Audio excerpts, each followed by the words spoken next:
Jack Smith just dropped a nuclear bomb on Donald Trump, and the Trump regime released it on New Year's Eve, hoping you'd be too drunk to notice.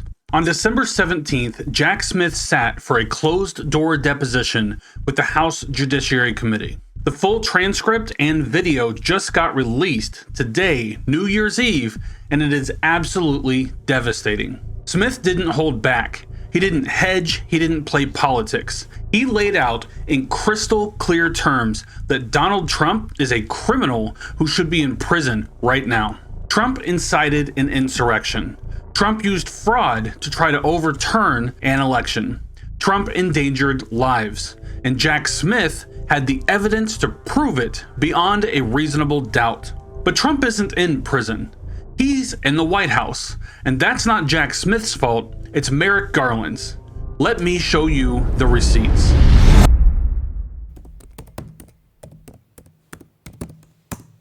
First, let's kill the right-wing conspiracy theory that Jack Smith was Biden's attack dog, that this was all a political hit job orchestrated by the White House. Republicans love to claim that Biden weaponized the DOJ against Trump, that this was all revenge, that it was a witch hunt. Here's what Jack Smith said under oath when asked directly about that. There's a lot of inferences and accusations being made about your bias as a special counsel's office, and I want to make sure that we rebut these in the first hour. I think it's important too. So, did the Attorney General or any other DOJ official ever press you to be more aggressive in your investigation of President Donald J. Trump? No. Did the Attorney General or any other DOJ official ever suggest that you were expected to bring charges against President Trump? No. Did anyone from the White House, including President Biden, ever tell you they expected you to bring charges against Donald Trump? No. When you eventually did bring charges against Donald Trump, how did you make that decision? Walk us through it at a high level, if you don't mind. Sure. It was based on the facts and based on the law. I ultimately made that decision, but I consulted with my team of prosecutors on that case, who were outstanding public servants, people with great experience in complex investigations. I took their advice and counsel in making that decision, and I tried to consider all factors, including both the strength of the case that we believed we had, possible defenses, all things of that nature. So which based on what you just said, it sounds like you made this prosecution decision based on the evidence in the law. Is that correct? That's correct. What would you have done if you felt any improper pressure from a DOJ official or the White House? I think people who know me and have known my reputation would know that would not end well. That someone tried to pressure me to move a case in one direction or the other wasn't supported by the law. I wouldn't stand for it, and I would also say the people who worked in my office wouldn't stand for that either. Let me repeat that for the people in the back. Jack Smith made the decision to prosecute Donald Trump based on the evidence. Not because Biden told him to, not because the DOJ pressured him, not because of politics. He did it because Trump is a fucking criminal. And here's the kicker. Smith said that he would do it again. Watch this. The timing and speed of our work reflects the strength of the evidence and our confidence that we would have secured convictions at trial. If asked whether to prosecute a former president based on the same facts today, I would do so regardless of whether that president was a Republican or a Democrat. This wasn't political. This was justice. Or at least it would have been if Merrick Garland hadn't spent 2 years dragging his feet while Trump ran out the clock.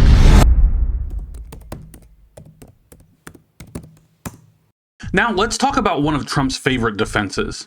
I was just exercising my First Amendment rights. Republicans love to claim that Trump's lies about the election are protected speech, that he's allowed to say whatever he wants, even if it's false, because free speech.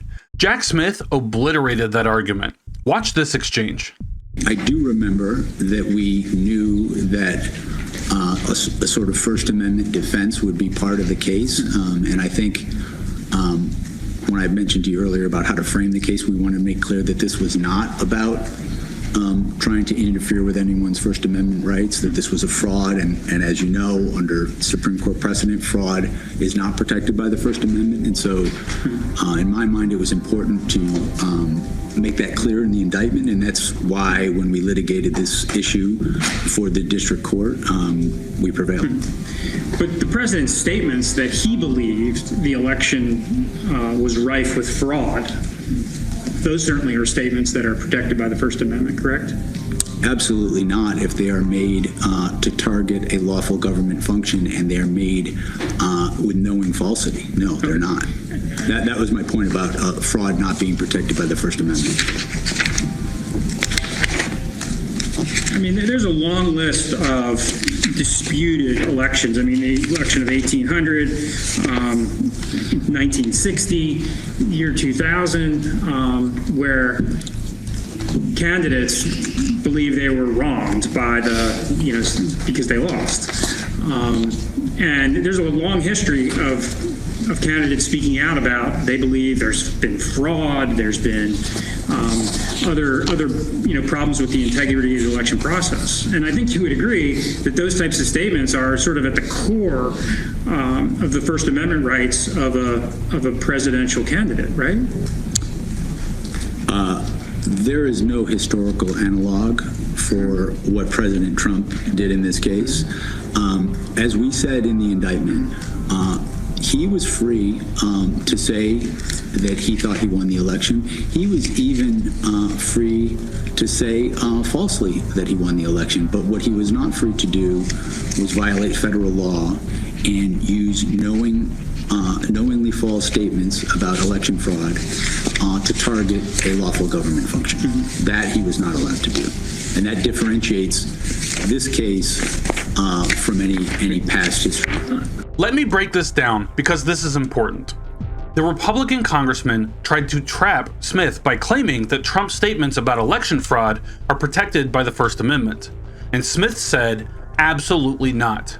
If those statements are made to target a lawful government function, like the certification of an election, and if they're made with knowing falsity, then no, they are not protected. Fraud is not protected by the First Amendment.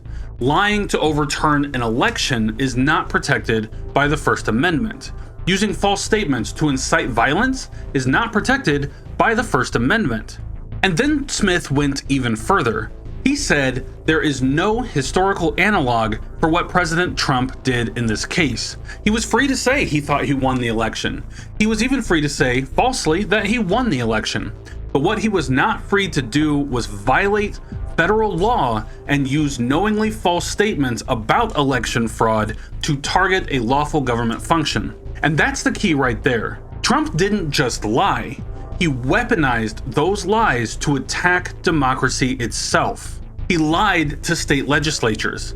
He lied to his supporters. He lied to Congress. And he did it knowing it was false, with the explicit intent of overturning a lawful election. That's not free speech. That's a crime.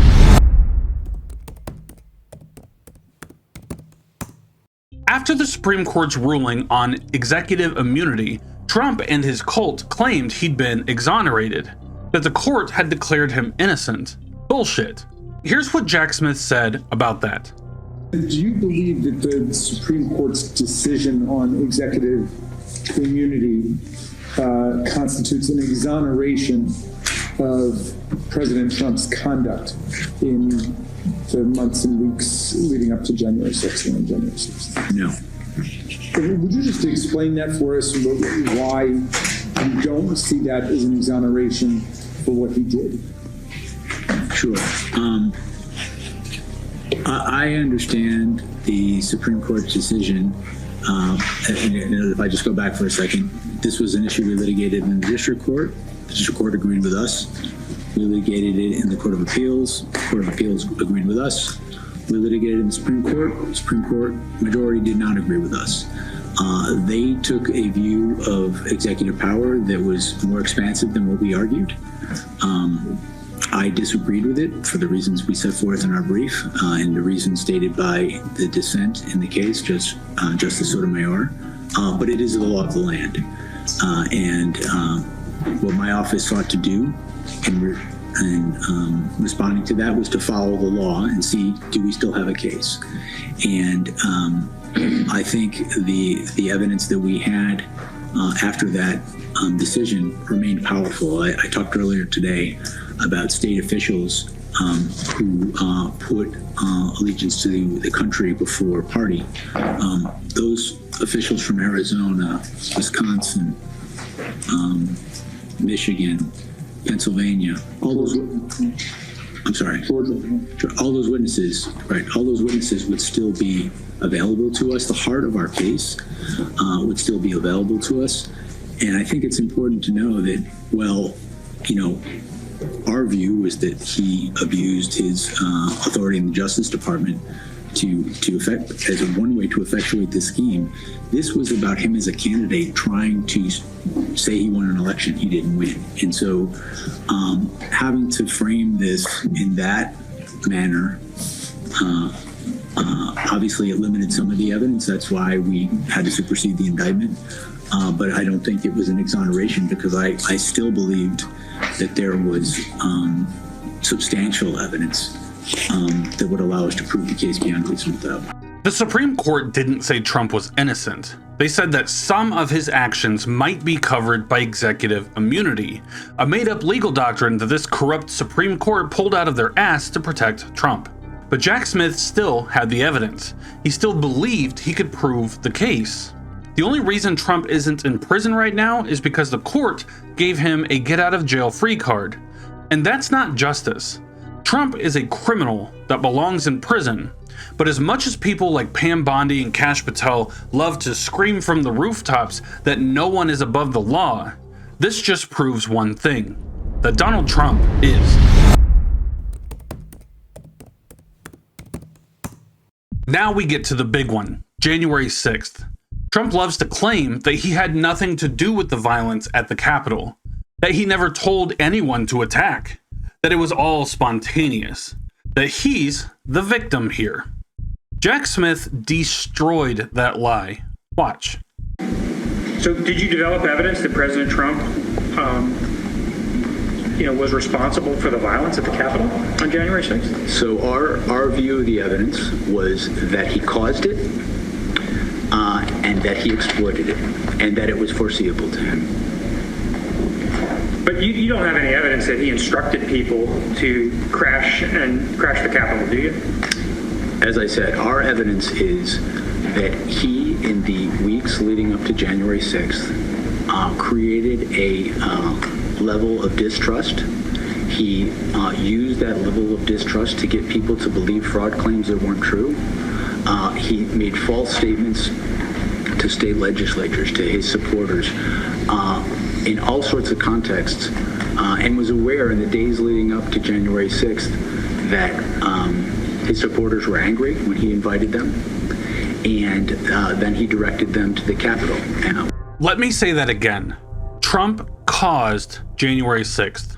Not inspired, not encouraged, caused. Smith laid out exactly how Trump did it. In the weeks leading up to January 6th, Trump created a level of distrust. He used that distrust to get people to believe fraud claims that weren't true. He made false statements to legislators, to his supporters, in all sorts of contexts. And he was aware in the days leading up to January 6th that his supporters were angry. He knew that they were ready for violence, and he invited them to Washington anyway. He directed them to the Capitol. He told them to fight like hell. And when the violence started, he sat back and watched. He didn't try to stop it. He didn't call in the National Guard. He didn't tell his supporters to stand down. Instead, he exploited it. He used the violence as leverage to pressure Mike Pence and Congress to overturn the election. That's not just criminal.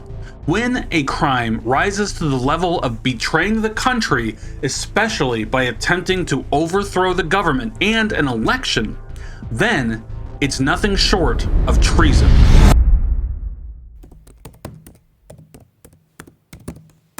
Here's a detail that didn't get enough attention. Jack Smith subpoenaed Speaker Mike Johnson's phone records. Why? because the timeline of January 6th matters. And Trump's actions, or lack of action, during the violence are critical evidence of his intent. Watch this exchange about why Smith needed those phone records. But it's pretty significant to subpoena the Speaker of the House's toll records, right? We followed department policy and we followed all legal requirements in getting those records. I mean, to get the information you're looking for, nobody disputed the Speaker and the President were having communications on January 6th. So one way you could have gotten that information is you could have asked the Speaker's lawyer to look at his phone records and to give you the information you needed, right? Well, you say now that nobody's disputing, but my experience in criminal investigations is that people often at trial dispute things that you never thought were going to be in dispute during the investigation. And so when I conduct a criminal investigation, I don't assume there will be no disputes. Having a record that is a hard record about a time, and the timeline of that afternoon was particularly important because that violence started. The president refused to stop it. He endangered the life of his vice president. Then he's getting calls, and not calls from Democrats, not calls from people he doesn't know, calls from people he trusts, calls from people he relies on, and still refuses to come to the aid of the people at the Capitol. That's very important evidence for criminal intent in our case. Let that sink in. Trump was getting calls from his own allies, people he trusts, begging him to stop the violence, and he refused. He sat there and watched as his supporters stormed the Capitol, assaulted police officers, and hunted for Mike Pence with a fucking noose, and he did nothing. That goes beyond incompetence. That goes beyond being unaware and ignorant of the danger and violence that he caused and exploited. That's criminal intent. That's proof that Trump wanted the violence to continue because it served his goal of overturning the election. And finally, let's talk about the most important moment in this entire deposition. A Republican congressman asked Jack Smith point blank, "Do you believe Trump is guilty?" Here's what he said. You just made some pretty definitive statements about, your belief that President Trump was guilty of these charges. Is that correct? Yes, I believe we had proof beyond a reasonable doubt in both cases. And doesn't the Justice Manual prohibit prosecutors from asserting that a defendant is guilty of something before a jury makes a determination? When a case is pending, yes. Jack Smith, one of the most respected prosecutors in the country, a man who has spent decades putting away war criminals and mobsters, looked Congress in the eye and said, "I can prove Donald Trump is guilty beyond a reasonable doubt. Not I think, not probably, not maybe. I can prove it. Trump is a criminal, and Jack Smith had the evidence to put him in prison. But he's not in prison. He's in the White House." So why isn't Trump in prison right now? Why is he sitting in the Oval Office instead of a cell block? Because Merrick Garland failed. Jack Smith wasn't appointed until November 2022, nearly 2 years after January 6th. 2 years. Merrick Garland sat on his hands while Trump committed crimes in broad daylight. Garland could have acted immediately. He could have launched an investigation on January 7th, 2021. He could have treated this like the emergency that it was, but he didn't. He waited. He slow-walked the investigation. He played it safe. He worried about appearing political. And because of that cowardice, Trump ran out the clock. He delayed, he appealed, he got his corrupt Supreme Court to invent executive immunity. And now he's back in power. This is Merrick Garland's failure. This is what happens when you appoint a spineless institutionalist to deal with a fascist who doesn't give a fuck about norms or rules. Jack Smith did his job. He followed the evidence. He built the case. He was ready to prove it in court. But Garland gave Trump the time he needed to escape justice.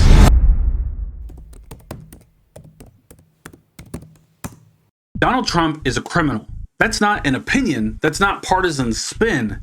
That's the conclusion of the special counsel who investigated him. Donald Trump incited an insurrection. He used fraud to try to overturn an election. He endangered lives. He obstructed justice. And Jack Smith had the proof. And now, Trump's president again. Based on this testimony alone, Donald Trump should be removed from office immediately. He should be impeached. He should be arrested. He should be disqualified under the 14th Amendment. But that won't happen because sycophant Republicans control Congress, because the Supreme Court is corrupt, because the system is broken. So what do? We don't let them memory hold this. We don't let them pretend Jack Smith's testimony doesn't exist. We don't let them gaslight us into thinking that Trump is innocent. We share this video. We talk about it. We make sure everyone knows that the special counsel said under oath that Donald Trump is guilty. And we fight every single day until this criminal regime is out of power and the people responsible are held accountable. This deposition is proof, undeniable sworn testimony that Trump belongs in prison, not the White House. Do not let them bury this. Do not let them spin it. Don't let them get away with it. Hit that like button, subscribe, and share this video with everyone who needs to see it. I've got more videos coming up about Trump's crimes and the fascist takeover of this country, and I'll see you next time.